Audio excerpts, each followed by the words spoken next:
can you stay there, Sure. Senator? Sure. We have only two last presenters, but I know this is very important for Chair Bellotti, who chairs the Health Committee, and Senator San Buenaventura, who chairs the Health and Human Services Committee on the Senate side.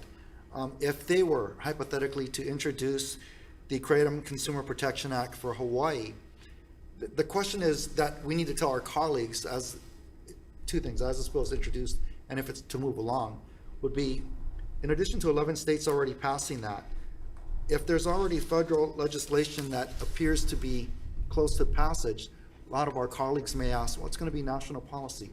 Why would we need to do that? Because the probability of getting something passed in Congress today, look, you and I have worked together closely at NCSL on various policies. NCSL is bipartisan. Every committee has a Republican and a Democrat.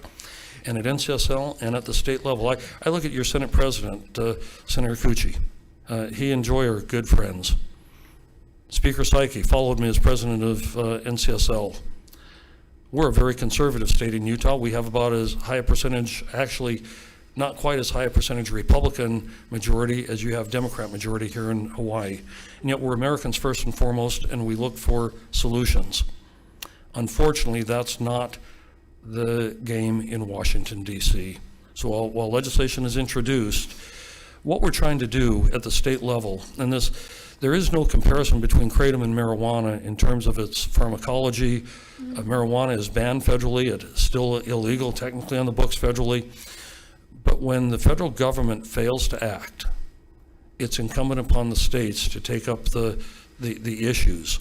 Not only have 11 states passed the Kratom Consumer Protection Act, there are some 30 that are currently, they're in the process of deliberating. Of those 6 states that ban kratom, 5 out of the 6 are replacing it with the Kratom Consumer Protection Act, because in the absence of federal legislation, we never would have either medicinal marijuana or in those states that have recreational. And I'm not an advocate for recreational marijuana.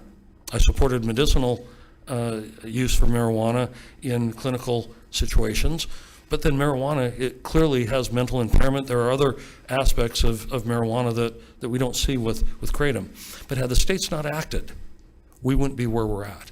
And that happens time and time and time again when the federal government fails to act. So yes, there is legislation being introduced, but it's been introduced at least in the House previously, and it's been talked about previously, but relying or waiting for the federal government.